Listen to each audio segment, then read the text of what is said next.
Assalamu alaikum. Welcome back to my channel Biosphere. I am Sidra Said. Today I will discuss the topic which is sickle cell anemia. Let's go start our lecture. What is sickle cell anemia? Sickle cell anemia किसे कहते हैं? Sickle cell anaemia most common form होती है sickle cell disease की. It is a serious disorder जिसके अंदर क्या होता है कि body sickle shape red blood cells बनाना शुरू कर देती है. जो नॉर्मल राउंड होते हैं रेड ब्लड सेल्स वो चेंज होकर सिकल शेप के रेड ब्लड सेल्स बनना शुरू हो जाते हैं. जैसे हाफ मून की शेप होती है इस तरह के रेड ब्लड सेल्स की शेप तब्दील हो जाती है और सिकल सेल उन्हें रेड ब्लड सेल्स कहते हैं. इसे हम लोग SCD से रिप्रेजेंट करते हैं. S mean sickle, C mean cell, D many diseases, यानी कि सिकल सेल डिजीज़. नॉर्मल अगर हम लोग देखें रेड ब्लड सेल्स को और एनीमिया वाले रेड ब्लड सेल्स को देखें तो काफ़ी ज़्यादा डिफरेंट होता है.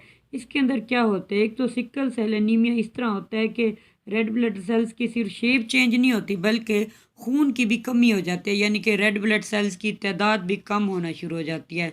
जैसा कि यहाँ पर देख सकते हैं हम लोग डायग्राम में कि जो हमारा नॉर्मल है रेड ब्लड सेल्स उसकी शेप राउंड है. जो सिकल सेल शेप होते हैं उनकी शेप चेंज हो रही है, वो हाफ मून शेप हो रही है और रेड ब्लड सेल्स की तादाद भी कम हो चुकी है. नॉर्मल साइड पर आप लोग देख सकते हैं कि रेड ब्लड सेल्स की तादाद काफ़ी ज़्यादा है. एनिमेटेड साइड है वहाँ पर आप लोग देख सकते हैं कि रेड ब्लड सेल्स की तादाद कम हो चुकी है और उनकी शेप भी देखें चेंज होती जा रही है और इनकी हाफ मून टाइप शेप होती जा रही है.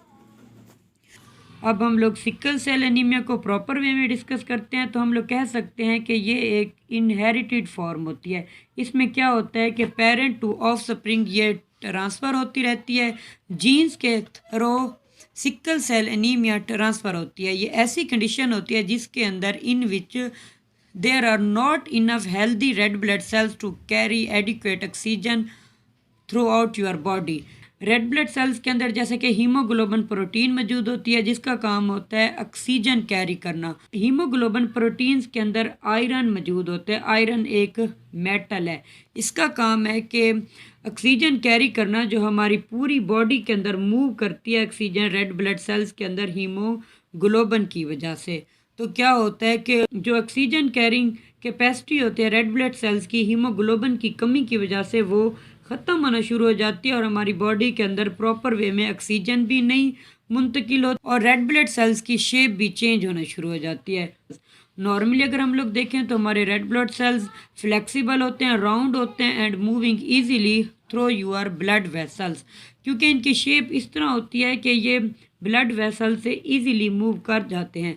लेकिन सिकल सेल एनीमिया के अंदर क्या होता है, इनकी शेप चेंज हो जाती है, हाफ मून टाइप शेप हो जाती है, तो ये ब्लड वेसल से मूव नहीं कर पाते सही तरह से, जिससे की वजह से प्रॉब्लम होती है. ऑक्सीजन पूरी बॉडी में मूव नहीं कर पाती, पूरी बॉडी को नहीं मिल सकती तो ऑक्सीजन की कमी शुरू हो जाती है और ब्लड सेल्स की आहिस्ता आहिस्ता तादाद भी कम होना शुरू हो जाती है, उसकी शेप भी चेंज हो जाती है.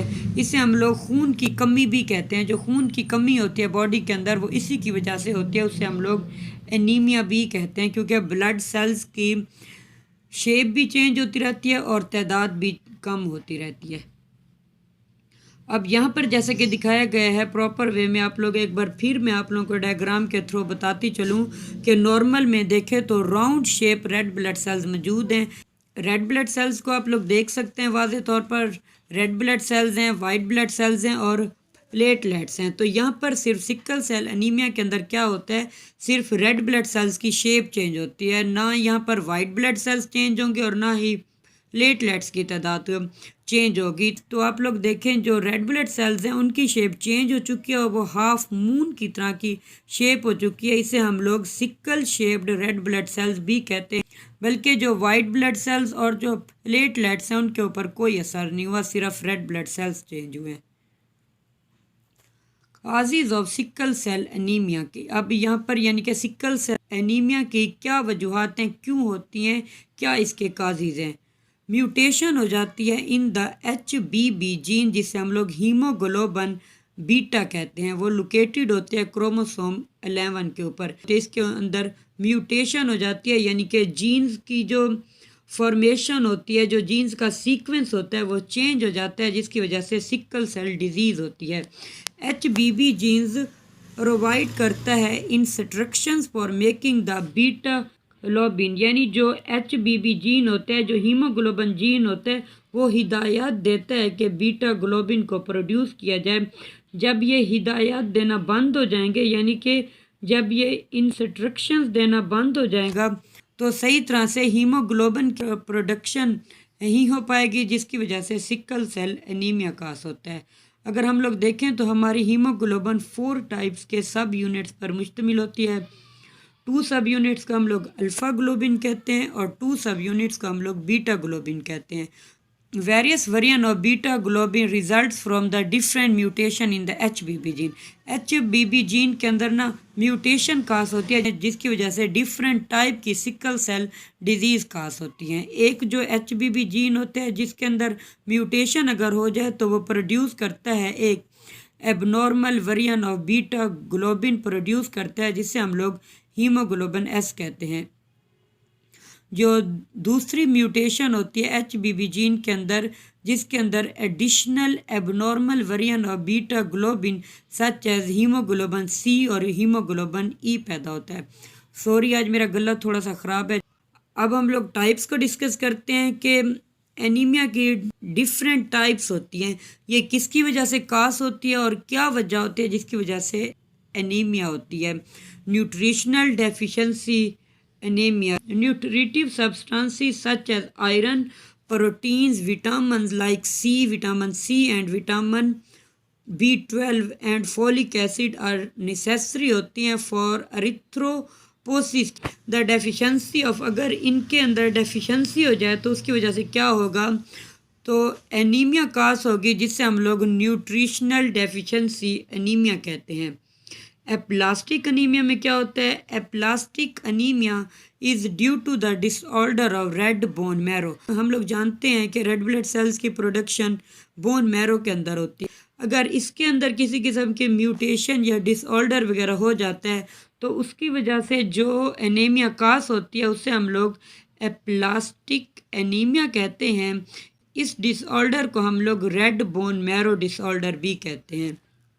Anaemia of chronic disease, it is characterized by short lifespan of red blood cells। अब इसके अंदर क्या होता है, जो रेड ब्लड सेल्स बनते हैं उनका लाइफ स्पैन यानी कि उनकी मुद्दत बहुत कम होती है और वो रेड ब्लड सेल्स ख़त्म हो जाते हैं बहुत जल्दी, जिसकी वजह से वो cause by disturbance in iron metabolism, यानी उनके अंदर आयरन मेटाबॉलिज्म में डिस्टर्बेंस पैदा हो जाती है। मेटाबॉलिज्म कैसे कहते हैं, मेटाबॉलिज्म एक ऐसा प्रोसेस होता है लिविंग ऑर्गेनिजम्स के अंदर जिसमें वो फूड को यूज़ करते हैं, फूड की ब्रेक डाउन करते हैं और उससे एनर्जी को प्रोड्यूस करते हैं in the form of ATP।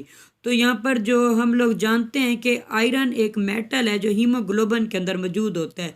अगर आयरन की ठीक तरह से मेटाबॉलिज्म का प्रोसेस नहीं होगा तो इसकी वजह से भी डिस्टर्बेंस कास होगी, जिससे हम लोग एनीमिया ऑफ क्रोनिक डिजीज़ कहते हैं। ये इसकी एक टाइप है।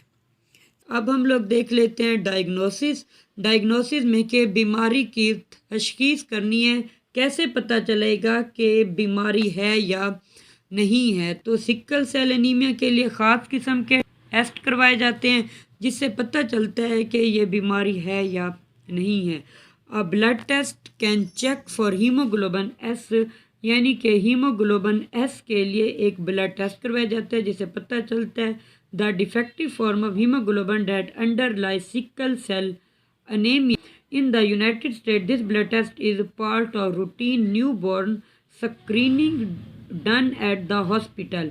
यूनाइटेड स्टेट्स के अंदर इस तरह होता है कि जो न्यूबॉर्न यानी कि जब बच्चा पैदा होता है हॉस्पिटल के अंदर, तो उसी वक्त उसका एक स्पेशल किस्म का टेस्ट किया जाता है जिससे पता चलता है कि बच्चे को कोई डिज़ीज़ वगैरह तो नहीं है। लेकिन older children and the adults can be tested too. तो जो बड़े बच्चे होते हैं और जो एडल्ट्स होते हैं उनके भी टेस्ट करवाए जाते हैं। एडल्ट के अंदर हम लोग देखें तो ब्लड सैंपल को लिया जाता है आर्म वेन से, यानी कि बाजू की वेन से ब्लड लिया जाता है। In the young children and babies, the blood sample is usually collected from a finger and heel.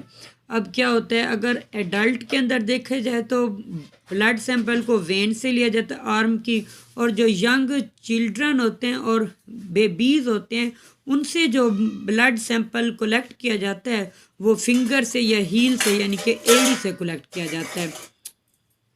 If the screening test is negative, अगर स्क्रीनिंग टेस्ट नेगेटिव आए तो क्या होता है कि सिकल सेल्स जीन्स मौजूद नहीं है, तो इसके अंदर कोई ऐसी डिजीज़ पैदा होने के चांसेस मौजूद नहीं हैं।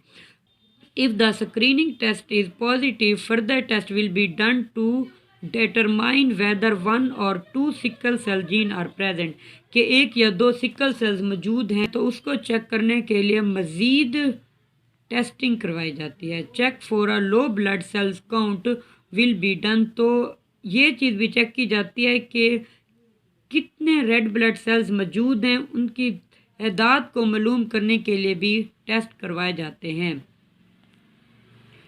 नेक्स्ट हम लोग देख लेते हैं ट्रीटमेंट। इसका बेसिक मकसद होता है is usually aimed at avoiding crisis, के डिफरेंट पेचीदगियों वगैरह से बचा जा सके, relieving symptoms and preventing complication. Babies and children age 2 and younger with sickle cell anaemia should make frequent visit to a doctor, यानी बच्चे और जो तकरीबन 2 ईयर्स की एज के होते हैं, चाइल्ड वगैरह या यंगर होते हैं, तो वो मुसलसल डॉक्टर्स का विज़िट करते रहते हैं ताकि इस डिज़ीज़ को प्रॉपरली क्योर किया जा सके। चिल्ड्रन ओल्डर देन 2 ईयर, यानी 2 साल से ज़्यादा एज के बच्चे और एडल्ट जो सिकल सेल एनीमिया का शिकार होते हैं उन्हें मुसलसल तकरीबन 1 साल तक डॉक्टर की हिदायत के मुताबिक अमल करना होता है ताकि इस डिज़ीज़ को मुकम्मल तौर पर क्योर किया जा सके।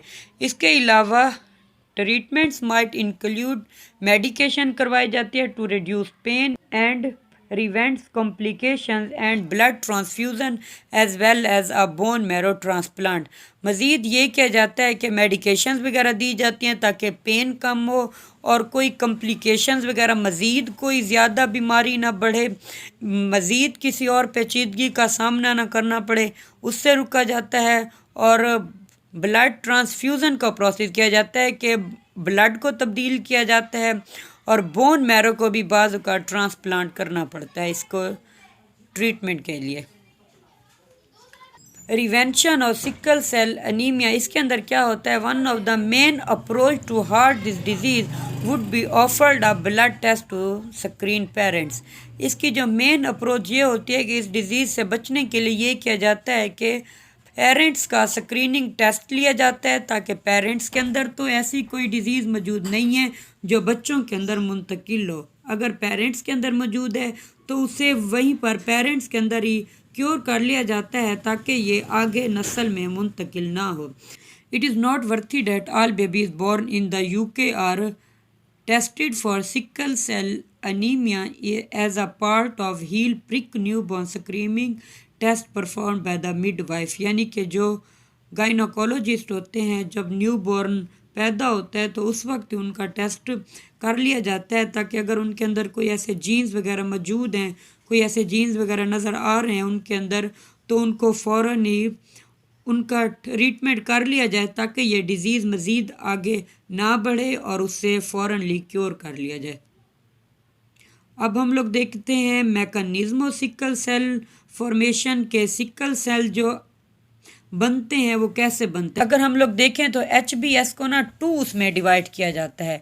एक होता है सॉल्युबल यानी causes no problem when properly oxygenated, यानी वो रेड ब्लड सेल्स जिनके अंदर हीमोग्लोबिन मौजूद है और वो प्रॉपरली मूव कर रहे हैं, ब्लड वेसल्स के अंदर कोई ऐसी प्रॉब्लम वगैरह कास नहीं कर रहे, तो उससे हम लोग नॉर्मल रेड ब्लड सेल्स कह सकते हैं कि उनके अंदर हीमोग्लोबिन मौजूद है। सेकंड ऐसे होते हैं कि जिनके अंदर ऑक्सीजन की डेफिशिएंसी हो जाती है यानी हीमोग्लोबिन की कमी हो जाती है, तो वो क्या होते हैं, वो जो ऑक्सीजन डेफिशिएंसी वाले हीमोग्लोबिन होते हैं वो मज़ीद आगे मूव करते हैं जिसकी वजह से सिकल सेल अनीमिया की प्रोडक्शन स्टार्ट हो जाती है, उनके जीन्स बनना शुरू हो जाते हैं। जैसा कि यहाँ पर बताया गया HbS पॉलीमराइज फॉर्म टेक्टोइड या फ्लूइड पॉलीमर्स। तो क्या होगा, इनकी मज़ीद इनके पॉलीमर्स बनेंगे HBS के, जिसकी वजह से पॉलीमर्स आपस में रीअलाइन होंगे, वो आपस में मिलेंगे, तो रेड ब्लड सेल्स की शेप डिफॉर्म हो जाएगी, यानी उनकी शेप चेंज होगी। जैसे कि राउंड से वो सिक्कल शेप में आ जाते हैं, हाफ मून जैसी शेप में आ जाते हैं। इस तरह रेड ब्लड सेल्स चेंज होकर इस तरह सिकल सेल अनीमिया सेल्स की फॉर्मेशन होती है। सिकल सेल अनीमिया डिपेंड्स करते हैं डिक्रीज इन ऑक्सीजन। अगर ऑक्सीजन की कमी हो गई है तो उसकी वजह से सिकल सेल अनीमिया होता है। अगर पीएच के अंदर कोई तब्दीली वगैरह आ गया, क्योंकि नॉर्मल बॉडी की पीएच 7 होती है, तो अगर उस ऊपर नीचे हो जाती है तो वो भी सिकल सेल्स की प्रोडक्शन की एक वजह बनते हैं। डिहाइड्रेशन ऑफ पेशेंट, अगर पेशेंट के अंदर पानी की कमी हो जाती है तो वो भी सिकल सेल अनीमिया का सबब बनते हैं। Thank you so much for watching my lecture. Next lecture में मैं नेक्स्ट टॉपिक को डिस्कस करूँगी। Thank you so much and अल्लाह हाफिज़।